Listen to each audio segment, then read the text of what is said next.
आ जाओ सभी, शुरू करते हैं, है ना। आज चैप्टर 3 जो है पूरा करेंगे। चैप्टर का नाम जनरल एक्सेप्शन, ठीक है।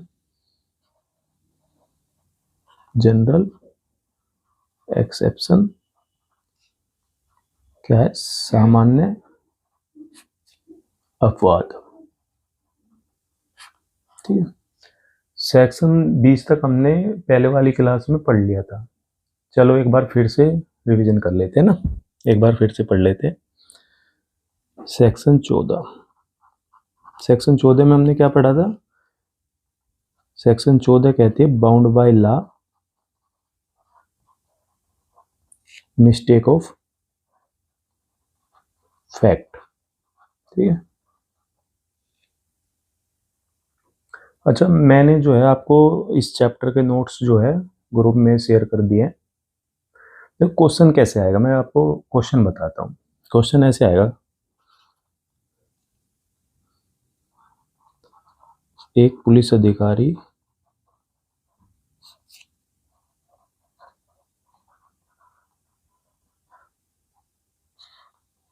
ने एक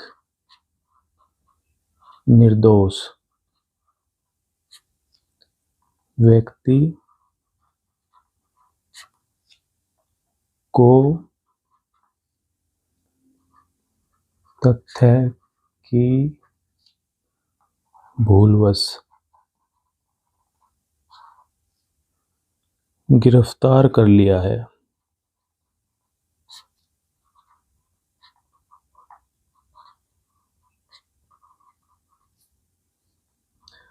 पुलिस अधिकारी को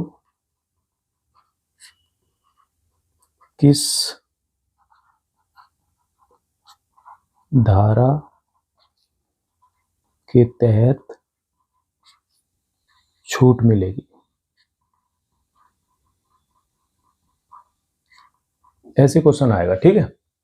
अच्छा, अब ऑप्शन में आएगा, ऑप्शन ए जो है उसमें लिखा होगा 14, बी में लिखा होगा,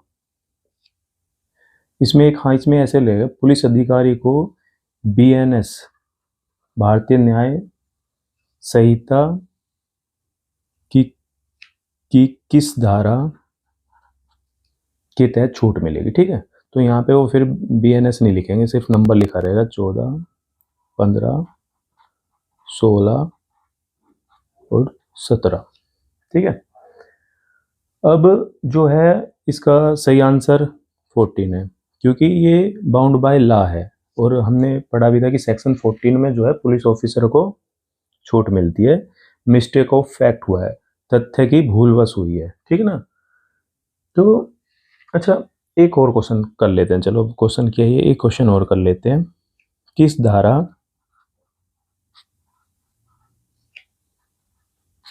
के तहत 7 साल तक के बच्चे द्वारा किया गया अपराध अपराध नहीं है? अपराध नहीं है। इसमें भी ऐसे ही जो आपको ऑप्शन मिल जाएंगे, ए 18, बी 19, सी 20, डी 21।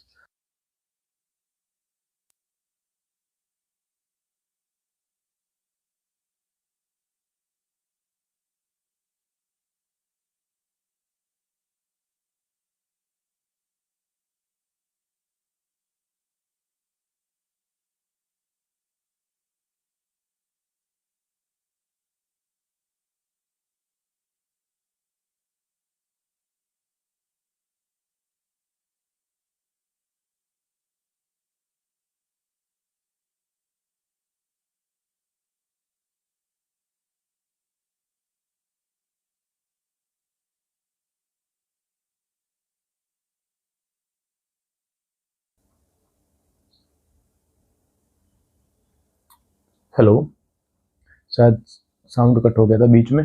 ठीक है, कोई नहीं, मैंने अभी तक सिर्फ आपको यही बताया, लिखा है जो 2 एग्जाम्पल लिखे हैं, आपने पढ़ लिए होंगे। ठीक है, अच्छा, मैं ये बताना चाह रहा था आपको कि जो 75% क्वेश्चन है वो आपसे सेक्शन का नंबर पूछेंगे।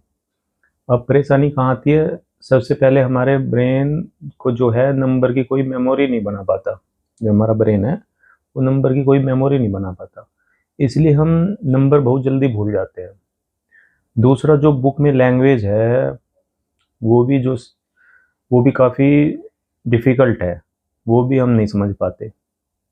लेकिन मैंने अपने नोट्स में उस लैंग्वेज को सिंपल और शॉर्ट किया है। ठीक है, हम जो सारी सेक्शन पढ़ेंगे वो एक चैन बनाकर और सिस्टमेटिक तरीके से याद करेंगे, पढ़ाई के साथ साथ याद भी करेंगे।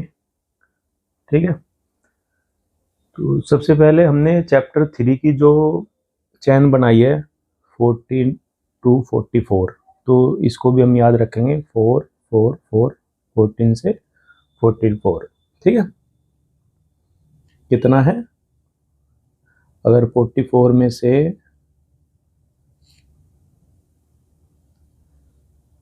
30 जाएगा 14 आएगा, तो यानी कि पूरी इसके अंदर 30 30 31 सेक्शन है। ठीक है, अच्छा, याद कैसे रखेंगे इसको भी बता दिया है। ठीक है, लेकिन अभी आपको लग रहा होगा कि ऐसे याद रख लेंगे,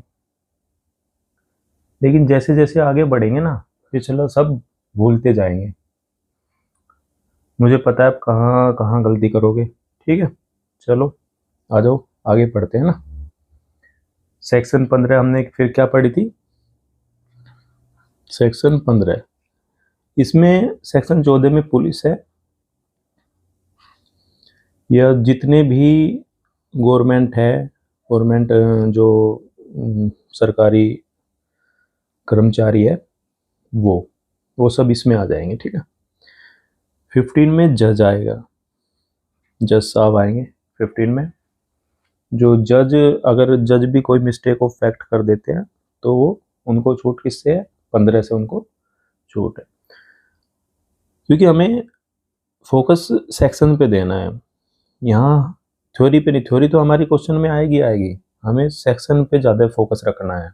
जहाँ थ्योरी पे फोकस रखना होगा वहाँ थ्योरी को ज़्यादा प्रायोरिटी देंगे, और जहाँ पर सेक्शन को रखना है वहाँ पे सेक्शन को ज़्यादा प्रायोरिटी देंगे। तो यहाँ पे ये सेक्शन इम्पोर्टेंट है, हमें सेक्शन 15 जज से कनेक्ट करके रखनी है। ये नहीं कि पूरा पढ़ लिया ये और सेक्शन याद नहीं है कौन सी सेक्शन है, तो सेक्शन को हमने प्रायोरिटी देनी है। फिर सेक्शन 16 ऑर्डर ऑफ कोर्ट, यानी कि जो काम कोर्ट के ऑर्डर से हो रहा है उस काम के लिए छूट है।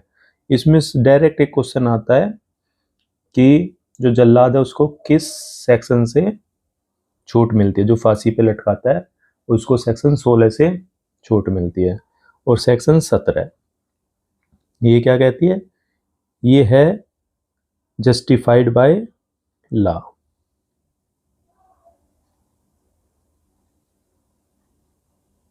और मिस्टेक ऑफ फैक्ट।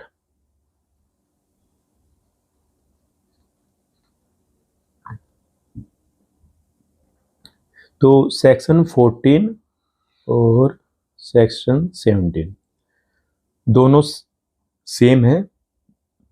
सेक्शन 14 में पुलिस है और सेक्शन 17 में कॉमन मैन है, यानी कि जो व्यक्ति सिविलियन है, जो मतलब। ठीक है, और बीच में 2 सेक्शन जज और जज साहब के ऑर्डर की है। तो ये सेक्शन चारों हम एक साथ याद रखेंगे। ठीक है, और आपको याद हो भी गई होगी ये साथ के साथ ही, अब बस आपको प्रैक्टिस करनी है। ठीक है, आगे बढ़ते हैं। सेक्शन 18 आ रहा है ना समझ में सबको, अगर कोई बच्चा ऐसा तो नहीं जिसको समझ में नहीं आ रहा है। ठीक है, सेक्शन 18 क्या है, सेक्शन 18 को हम किससे याद रखेंगे? एक्सीडेंट से। ठीक है, अगर कोई भी एक्सीडेंट हो जाता है, मिसफॉर्च्यून हो जाता है लॉफुल एक्ट करते हुए, और सब इसमें क्या है कि आपने सारी सावधानी बरती है, अगर फिर भी मिसफॉर्च्यून हो जाता है, मिसहैपनिंग हो जाती है, तो सेक्शन 18 से छूट मिलेगी। ठीक है, इतना याद रखना है। अब हम सेक्शन 19 इसके साथ ही पढ़ेंगे। ठीक है, दोनों सेक्शन एक साथ याद करेंगे। इसमें मैंने क्या बताया था, छोटी हानि बड़ी हानि करके भी सेक्शन को याद कर सकते हैं। छोटी हानि बड़ी हानि, यानी कि बड़ी हानि को बचाने के लिए छोटी हानि कर देता है अगर कोई व्यक्ति, तो सेक्शन 19 से छूट है, उसके पास कोई ऑप्शन नहीं था। ठीक है, और सेक्शन 19 को एक और चीज से याद रखेंगे, डायरेक्ट क्वेश्चन आता है, इसको क्या कहते हैं? Law of necessity. Law of necessity. ठीक है, हिंदी वालों भी को भी बता देता हूं, आवश्यकता का सिद्धांत। क्यों नाम आया इसका आवश्यकता का सिद्धांत? भाई आवश्यकता है, छोटी हानि कर सकते हैं बड़ी हानि को बचाने की, तो हमें आवश्यकता पड़ी, तो लॉ ऑफ नेसेसिटी और आवश्यकता का सिद्धांत। एक और कहते हैं सेल्फ एग्जामिनेशन। याद रखने हैं ये चीजें। ठीक है, डायरेक्ट क्वेश्चन आएंगे इसमें एग्जाम में आपके, सेक्शन की सेक्शन और ये पॉइंट, जहां पॉइंट याद रखने वाले होंगे मैं वहां पॉइंट भी याद कराऊंगा आपको। सेल्फ एग्जामिनेशन, आत्म परीक्षण का सिद्धांत। क्या है? आत्म परीक्षण का सिद्धांत। ठीक है, अच्छा सेल्फ एग्जामिनेशन क्यों कहते हैं? क्योंकि इसमें आपके विवेक के ऊपर है कि आप क्या डिसीजन लेते हो, छोटा नुकसान करते हो, बड़ा नुकसान करते हो। ठीक है, ये दोनों चीजें आपको इस सेक्शन में याद रखनी। डायरेक्ट क्वेश्चन आएगा, कुछ भी फालतू याद करने की जरूरत नहीं है। सेक्शन 20, 7 साल से कम का बच्चा, तो डायरेक्ट याद कराओ, आपको बस ये याद रखना कि सेक्शन 20 में 7 साल, ये दोनों सेक्शन हमने याद कर ली। अब हम 20 से आगे चैन बनाएंगे। ठीक है, इसमें 7 साल से नीचे का बच्चा अगर कोई भी क्राइम कर देता है तो उसको छूट है। देखो, ऐसा नहीं कि 7 साल का बच्चा क्राइम नहीं कर सकता, क्राइम कर सकता है वो, ठीक है, लेकिन उसको क्रिमिनल नहीं मानेंगे। हो सकता है उससे कोई दूसरा व्यक्ति क्राइम करा दे, उसको जहर दे दे कि जाओ ये उसको दे दो खाने में मिला के, ठीक है, या फिर कुछ भी उससे क्राइम करा सकते हैं, लेकिन उस बच्चे को तो छूट मिल जाएगी। लेकिन जो क्राइम कराएगा उसके लिए भी आगे सजा है, वो एबेटर है, ठीक है ना, दुष्प्रेरक, ठीक है, उसको जो है सजा का जो है आगे है, उसकी सेक्शन है आगे, वो पढ़ेंगे, ठीक है ना। अब इसी से बिल्कुल सेम सेक्शन है, इससे अगली सेक्शन 21। इसमें क्या है, इसमें 7 से ऊपर और 12 साल तक बच्चा है। अच्छा, इसमें क्या है कि 7 से 12 साल का बच्चे के लिए भी छूट है, लेकिन उसका क्या है, उसका देखेंगे कि उसको उस चीज की नॉलेज है या नहीं है, वो मेंटली इतना डेवलप है या नहीं है, उसको समझ है या नहीं है, उसकी मतलब समझ देखेंगे इसमें, उसको समझ है नहीं है। अगर वो चोरी करके ला रहा है और चीजों को छुपा रहा है तो उसको समझ है कि हाँ ये चोरी करना अपराध है, ठीक है ना। तो अगर उसको समझ है तो फिर वो उसको छूट नहीं मिलेगी, अगर उसको समझ नहीं है तो छूट मिलेगी उसको, ठीक है ना। 21 तक याद हो जाए, कोई दिक्कत तो नहीं है। फिर आते हैं सेक्शन 22। सेक्शन 22 में क्या है, पागल व्यक्ति। पागल व्यक्ति को भी छूट है, अगर पागल व्यक्ति कोई कार्य कर देता है, क्राइम कर देता है, तो उसको भी छूट है, ठीक है। फिर देखो ये तीनों सेक्शन याद हो जाएगी, 20, 21, 22, ठीक है। 19 तक थी, फिर 2 वाली जो शुरू होती है, 2 वाली जो लाइन शुरू होती है उसमें 7 साल से हम शुरू करेंगे, ठीक है। और 21 तो फिर याद ही रहेगा 7 से, और 22 में पागल है, यानी कि बच्चे और पागल से जो है कोई क्राइम हो जाता है तो उसकी छूट है। अब फिर चैन बनाएंगे दूसरी। अब सेक्शन 23 और सेक्शन 24। अच्छा, इसमें क्या है, अब पागल व्यक्ति भी हो गया। अब नशे में भी छूट है। अगर कोई किसी को नशा करा देता है, या नशा वो, मान लो किसी को नशा करा दिया जबरदस्ती, ठीक है, और उस समय वो कुछ अगर क्राइम कर देता तो उसमें भी छूट है। तो इसमें 23 में क्या है, अनवॉलेंटियर। अनवॉलेंटियर है मतलब उस इच्छा के विरुद्ध, इच्छा के विरुद्ध, ठीक है। इच्छा के विरुद्ध अगर कोई किसी को नशा कराता है और वो नशे में कोई क्राइम कर देता है तो 23 से छूट है। और 24 में भी छूट है, लेकिन इसमें क्या है, वॉलंटियर है, यानी कि वो अपनी मर्जी से उसने नशा किया। और नशे में अब अगर उसको किसी चीज की, देखो इसमें क्या है, इसमें भी छूट मिलेगी, लेकिन इसमें कंडीशन है। अगर उसको किसी चीज की पर्टिकुलर नॉलेज है तो फिर उसको छूट नहीं मिलेगी। मान लो उसने नशा किया और नशे में वो अपने फोन से किसी को पैसे ट्रांसफर कर रहा है, तो उसको यानी कि नॉलेज है कि उसने भाई अकाउंट नंबर भी डाला है, नाम भी देखा है, पैसे भी डाले, तो उसको उसको यानी कि एक पर्टिकुलर नॉलेज है, ठीक है। तो उसमें उसे जो है छूट नहीं मिलेगी, ठीक है। अच्छा, ये सेक्शन यहाँ तक कोई दिक्कत किसी को? अब आगे आ जाते हैं, ठीक है। अब आते हैं सेक्शन 25। सेक्शन 25 को हम स्पोर्ट्स से याद रखेंगे।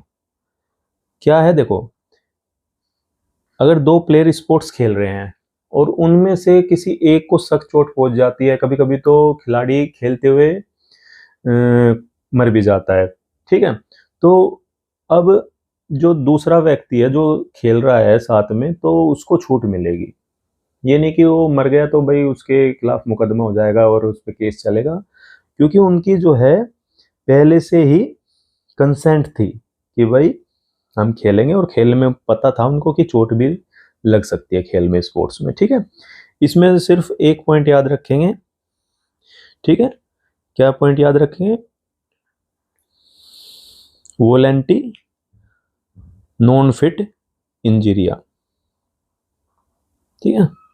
ये कितनी बार पॉइंट पूछ लेते हैं इसमें कि ये किस सेक्शन में है, तो सेक्शन 25 में, ठीक है। फिट, इंजरी, सब कुछ पता है आपको। वॉलेंटियर, ठीक है, कौन सी स्पोर्ट्स की सेक्शन है, ठीक है। वॉलेंटी नॉन फिट इंजीरिया, पहले से ही वो वॉलेंटियर होते हैं प्लेयर, ठीक है।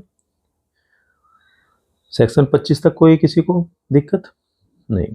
चलो, ये बिल्कुल सिंगल सेक्शन याद करेंगे बीच में। 25 क्या है, 20 और 25 बीच में आ गया, ठीक है, 30 के। अब हम 30 तक याद करेंगे फिर। सेक्शन 26। अच्छा, इस सेक्शन को कैसे याद रखेंगे? ये सेक्शन रखेंगे डॉक्टर से। देखो, आप जब भी हॉस्पिटल में एडमिट होते हो तो हॉस्पिटल में आपसे कंसेंट फॉर्म भरवाया जाता है। अगर किसी को एडमिट कर रहे हो तो एक कंसेंट फॉर्म भरा जाता है, वो फॉर्म नंबर 26 ही है, ठीक है ना। उस फॉर्म को 26 फॉर्म नंबर ही कहते हैं। उसमें क्या है कि डॉक्टर आपसे साइन करा लेता है कि अगर आपको कुछ हो जाता है तो हम जिम्मेदार नहीं है, ठीक है। तो डॉक्टर को जो छूट मिलती है वो सेक्शन 26 से मिलती है, ठीक है। अच्छा, इसका बिल्कुल एक सेक्शन इसकी जो है पार्टनर है, सेक्शन 30, ठीक है। सेक्शन 30 में क्या है, इसमें क्या है, विद कंसेंट। और इसमें क्या है, डॉक्टर ही है इसमें भी, विदाउट कंसेंट। और जरूरी नहीं है सिर्फ डॉक्टर के लिए ही एप्लीकेबल है, ये जो है बाकी जगह भी एप्लीकेबल है। देखो कैसे, मान लो किसी बच्चे को शेर ने शेर ने पकड़ लिया, ठीक है। अब एक आदमी ने देखा कि भाई अगर मैंने गोली नहीं चलाई तो शेर बच्चे को खा जाएगा, तो उसने शेर पर गोली चलाई, लेकिन क्या हुआ, एक्सीडेंटली मिसफॉर्च्यून बच्चे को गोली लग गई, बच्चा डेथ हो गया। तो उस व्यक्ति को जो छूट मिलेगी वो सेक्शन 30 से मिलेगी, क्योंकि एक तो उसने विदाउट कंसेंट किससे, उसके गार्जियन से कोई कंसेंट नहीं लिया। अगर कंसेंट लेके चलाता तो सेक्शन 26 से छूट मिलती, ठीक है। लेकिन डॉक्टर से हम इजीली, एक हमारी मेमोरी जुड़ी होती है तो हम डॉक्टर से इसको इजीली याद रख पाएंगे, ठीक है। तो 26 और 30 दोनों याद हो गई, ठीक है। इसी तरह हमने पहले भी कौन कौन सी याद की थी, 14 और 17, उनके भी बीच में 2 सेक्शन थी, 15 और 16, ठीक है। इनके बीच में कितनी सेक्शन है, 27, 28 और 29, इनके बीच में 3 सेक्शन है, ठीक है। अच्छा, 27 क्या कहती है, देखो 27 और 28 और 29, इन तीनों को एक साथ याद रखेंगे, ठीक है। इनको कैसे याद रखेंगे, इनवैलिड कंसेंट से, इनवैलिड कंसेंट, इनवैलिड तो समझते होंगे ना, ठीक है। अवैध जो होता है, अवैध कंसेंट। अच्छा, कंसेंट भी तो बहुत सारे लोग नहीं समझ रहे होंगे, कंसेंट तो समझते होंगे सहमति, भाई हिंदी वाले थोड़ा सा ध्यान दे, सहमति। और ये क्या है, अवैध, अवैध या गलत, ठीक है, ऐसे जैसे भी आपको सही है, अवैध या गलत सहमति, ठीक है। अच्छा, 27, 28 और 29 इनवैलिड कंसेंट कैसे है, देखो 27 में क्या है, 27 कहती है कि अगर कोई 12 साल से कम का बच्चा है, कोई भय है या कोई नशा है, और नशे में मतलब कोई कंसेंट देता है, ठीक है, कोई 12 साल से कम का बच्चा किसी चीज के लिए सहमति करता है या फिर डर से, चोट से, भय से कोई कंसेंट ली जाती है, तो वो कंसेंट अमान्य है, ठीक है, वो मान्य नहीं है, ये 27 कहती है वो, हाँ ठीक है। 27 क्या कहती है, 12 साल से कम बच्चा और पागल, ठीक है। चलो मैं लिख देता हूँ, है ना, यहाँ पे लिख देता हूँ 27 को, क्या क्या इसमें, देखो पूछ सकता है कितने साल का बच्चा, 12 साल, 12 साल से नीचे का बच्चा और पागल, ठीक है, एक साथ पढ़े थे हमने यहाँ पे 12 साल और पागल। अगर ये किसी चीज की सहमति देते हैं तो वो इनवैलिड है।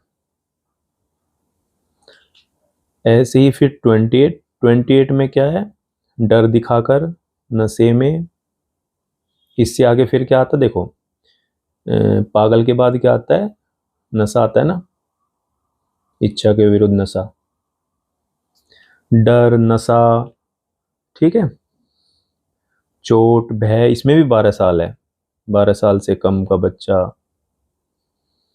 ठीक है, उसकी जो कंसेंट है वो मान्य नहीं है,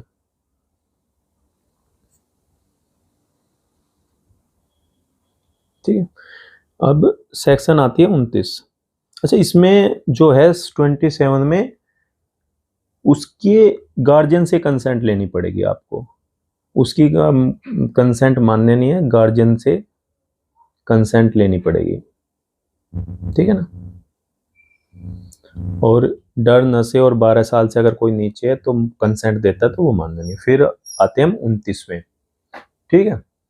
29 क्या कहती है कि कुछ केस जिसमें कंसेंट भी अपराध है, ठीक है, जैसे जैसे एबॉर्शन, एबॉर्शन में आपने कंसेंट भी ले ली तो वो भी जो है आपकी मान्य नहीं है, क्या कहते हैं उसको, गर्भपात, हिंदी वालों के लिए, ठीक है। तो यहाँ तक सबको समझ में आ गई ना, चलो थोड़ा ना जल्दी पढ़ते हैं, पूरा करना है ये। ठीक है, अब हमने 30 तक पढ़ लिया है। ठीक है, 31 पे आते हैं, 31 पे। 31 क्या कहती है, अगर फायदे के लिए, ये भी डॉक्टर की है, फायदे के लिए डॉक्टर ने मान लो आपको बताया कि आपको कैंसर है, और आप उस सदमे में अगर आपको कुछ हो जाता है तो फिर डॉक्टर जिम्मेदार नहीं, क्योंकि डॉक्टर ने आपको फायदे के लिए बताया कि भाई आपको कैंसर है तो आप अपना ध्यान रखेंगे, तो उसमें अगर कुछ हो जाता है तो डॉक्टर जिम्मेदार नहीं है। तो ये सेक्शन हम याद रखेंगे, communication, communication for good benefit या कुछ भी जो भी है ना। अब आते हैं 32। 32 को याद रखेंगे, थ्रेट से, धमकी। अगर कोई व्यक्ति आपको धमकी देता है, धमकी से क्या मतलब, आपके सिर पे पिस्टल रख के आपसे कोई क्राइम कराता है, ताला तोड़वाता है किसी घर का, तो वो अगर आप तोड़ देते हो तो आपको छूट है। ठीक है, अपने ऊपर ही सब चीज़ें लेके चलनी है जिससे हमें आसानी से याद रहे, उसकी एक मेमोरी बनाने में याद रहे। ठीक है, लेकिन मर्डर नहीं कर सकते, इसमें एक चीज़ है, मर्डर नहीं कर सकते। या आपकी कनपटी पे रख के बोला कि चल इसको मार नहीं तो तुझे मार दूंगा, वहाँ छूट नहीं है, आपने अगर किसी को मार दिया। बाकी सारे क्राइम में आपको छूट है। फिर 33 है, 33 है स्लाइट हार्म, तुच्छ हानि। ठीक है ना, तुच्छ हानि। तुच्छ हानि क्या मतलब, अगर कोई छोटा मोटा नुकसान हो जाता है, जैसे मान लो बस में जा रहे हो, किसी के ऊपर पैर रखा गया, किसी को कोड़ियाँ लग गई, तो अब वो उसके लिए कोई अपराध नहीं है। ठीक है ना, वो छूट से बाहर है। देखो अभी तक हमने 33 बड़े इजीली याद कर लिए। एक बार आप ध्यान से पढ़ोगे और क्वेश्चन करोगे जो मैं आपको भेजूंगा, तो आपको सारी सेक्शन बड़ी आसानी से याद हो जाएगी। ठीक है ना, अब हमने 33 तक पढ़ लिया, अब हम दूसरी चैन पे आते हैं। ठीक है ना, 34 से 44। देखो ये भी कितनी अच्छी चैन बन रही है, जैसे पहले बनी थी 14 से 44 तक पूरे चैप्टर की। अच्छा, इसमें क्या है, इसमें है राइट ऑफ प्राइवेट डिफेंस। अब आ जाते हैं डिफेंस पे, right of private defence. Hindi वालों के लिए तो पता होगा, डिफेंस अपना बचाव करना। ठीक है, और यही जो सेक्शन है 34, यही कहती है, प्राइवेट डिफेंस को बताती है कि प्राइवेट डिफेंस क्या है। ठीक है, सेक्शन 34 में सिर्फ प्राइवेट डिफेंस को बताया गया है। सेक्शन 35 में बताया गया कि ये दो प्रकार के होते हैं। कौन कौन से, बॉडी डिफेंस और प्रॉपर्टी डिफेंस। ठीक है, अच्छा, बॉडी डिफेंस जिसे हम सेल्फ डिफेंस भी कह देते हैं ना, कि भाई मैंने क्या किया है, सेल्फ डिफेंस में अपने बचाव के लिए, अपने आत्मरक्षा के लिए मैंने ये चीज की है। ठीक है, और प्रॉपर्टी डिफेंस अपनी प्रॉपर्टी को बचाने के लिए। तो प्राइवेट डिफेंस कितने प्रकार के होते हैं, दो प्रकार के, बॉडी डिफेंस और प्रॉपर्टी डिफेंस। सेक्शन बस इतना ही बता रही है। अगर आपसे पूछा गया प्राइवेट डिफेंस को किस सेक्शन में डिफाइन किया गया है तो 34, और अगर आपसे पूछा जाए कि बॉडी डिफेंस और प्रॉपर्टी डिफेंस को कौन सी सेक्शन ने डिफाइन किया तो 35। ये डिफाइन कर रखा है, बस इन्होंने बता रखा है बॉडी डिफेंस क्या है, प्रॉपर्टी डिफेंस क्या है। तो बॉडी डिफेंस यही है कि अपनी या दूसरों की बॉडी की, शरीर की रक्षा करना, और प्रॉपर्टी डिफेंस में भी है अपनी और दूसरे की बॉडी की सुरक्षा करना। ठीक है, अब इससे आगे आते हैं फिर हम 36 में। देखो आसान से एक सिस्टमैटिक वे बन रहा है ना। पहले प्राइवेट डिफेंस है, प्राइवेट डिफेंस दो तरह का होता है, 35 में बताया। पहले हमने यहाँ से 34 से 44 तक हमें पता चल गया कि प्राइवेट डिफेंस ही हमें पढ़ने हैं। फिर हमें पता चला कि 34 में प्राइवेट डिफेंस है, 35 में बॉडी डिफेंस और प्रॉपर्टी डिफेंस है। हम एक चैन बना रहे हैं, अगर हम में से कोई ऊपर नीचे भी होता तो हम इस चैन से उस सीरीज को करेक्ट कर लेंगे। ठीक है, अब हम 36 पढ़ते हैं। देखो यहाँ भी डिफेंस है, आपको जो पागल व्यक्ति है, बच्चा है, उससे आपको क्या है, यहाँ भी डिफेंस करने की परमिशन है। क्या कोई बच्चा आपको मारेगा, आप बचाओगे नहीं अपने आप को? पागल कोई मारेगा तो बचाओगे नहीं। तो यही बताया कि 36 में पागल बच्चा कोई भी है उससे आपको सेल्फ डिफेंस रखने की पूरी मतलब पूरा आपको अधिकार है। ठीक है, अब आते हैं 37 पे। ठीक है, 37 क्या कहती है, यहाँ पे आपको कुछ अधिकार पे रोक लगाई है, प्रतिबंध किया गया है। जैसे कोई लोक सेवक के कार्य में, तो लोक सेवक अगर कोई कार्य कर रहा है तो वहां पे आपको प्रतिबंध है, मतलब ऐसे रख लो नो राइट, यहाँ पे आपको राइट नहीं है।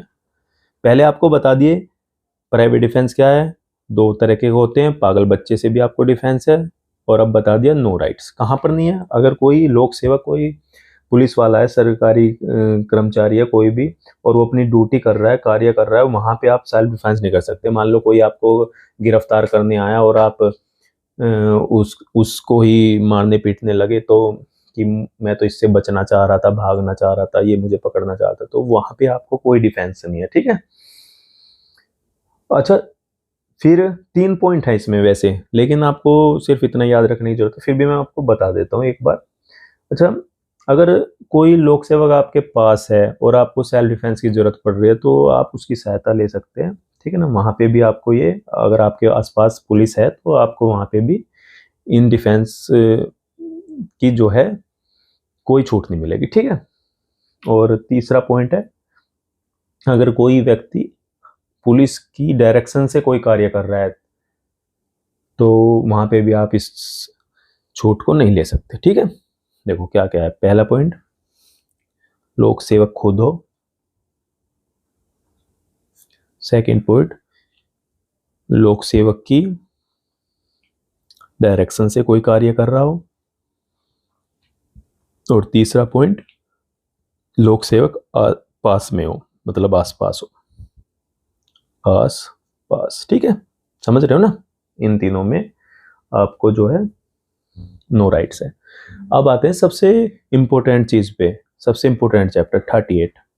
अब आपको बहुत इजी याद हो जाएगी। ठीक है ना, अच्छा 38 क्या कहती है भाई? 38 सीधी सीधी ये कहती है कि कब आप अपने शरीर के डिफेंस में किसी व्यक्ति की डेथ तक कर सकते हो, यानी कि अपने आप को बचाने के लिए अपने सेल्फ डिफेंस में आप किसी व्यक्ति को मौत तक पहुंचा सकते हो। ठीक है, तो उसमें 8 पॉइंट है, मैंने आपको नोट्स में लिख रखे हैं वो पॉइंट, तो मैं अभी ज़्यादा समय नहीं लूँगा। ठीक है, तो वो पॉइंट सबको याद रखने हैं। वैसे तो डायरेक्ट क्वेश्चन आएगा कि किस सेक्शन के तहत हम किसी व्यक्ति की जान तक ले सकते हैं, ऐसे डायरेक्ट क्वेश्चन आएगा, आपको 38 लगानी है, कंफ्यूज नहीं होना है। ठीक है ना, 38 लगानी है। तो उसमें 8 पॉइंट नहीं, 8 नहीं है उसमें, 6 पॉइंट है। हाँ, 6 के 6 पॉइंट आपको याद रखने हैं। पहला पॉइंट क्या है, अगर हमें लगा कि अगर हमने इस व्यक्ति को नहीं मारा तो ये व्यक्ति हमें मार देगा, या फिर दूसरा पॉइंट क्या है कि ये हमें सख्त चोट पहुंचा देगा। सख्त चोट आगे पढ़ेंगे तो पता चलेगा क्या क्या होती है सख्त चोट। रेप वाले केस में अगर लगता है, अननेचुरल लस्ट वाले केस में आपको लगता है, किड और एब्डक्शन यानी कि किडनैपिंग और एब्डक्शन के केस में, रोंगफुली कन्फाइनमेंट। देखो ये सारे वर्ड हम आगे पढ़ेंगे तब आपको क्लियर होता चला जाएगा क्या है, लेकिन अभी आप सिर्फ इसको इतना याद रखना है। और एक अटेम्प्ट टू थ्रो एसिड जो फेंकते हैं ना, वो वाले केस में। ठीक है, अच्छा इसके बाद क्या आता है फिर 39। ठीक है, 39 क्या है, मौत से भिन्न, यानी कि अब चीजें क्या बता रहा है इसमें, मौत से भिन्न, मौत से भिन्न आप उसको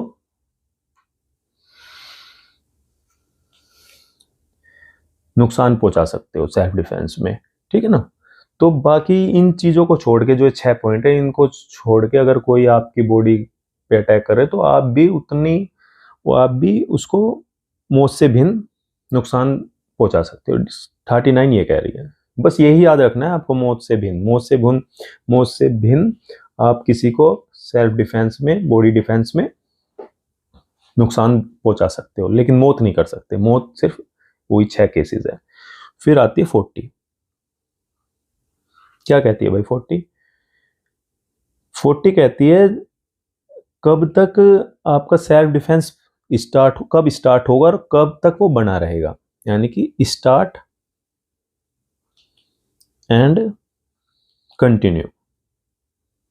ठीक है, देखो जब आपको लगेगा कि भाई मुझे सेल्फ डिफेंस की जरूरत है, आपके ऊपर आपके जो ऊपर है हमला हो रहा है, उसी समय वो स्टार्ट होगा, और जब तक आपको लगेगा कि हमला हो रहा है तभी तक वो कंटिन्यू रहेगा। जैसे ही वो बंदा दूर चला जाएगा, अब ऐसे नहीं कि आप सेल्फ डिफेंस के लिए उसको उसके पीछे भागकर उसको मारोगे, वो चीज नहीं है इसमें। ठीक है ना, समझ में आ रहा है ना?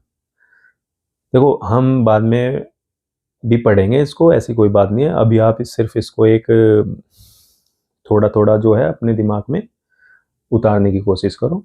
ठीक है, अच्छा ये तीनों सेक्शन है।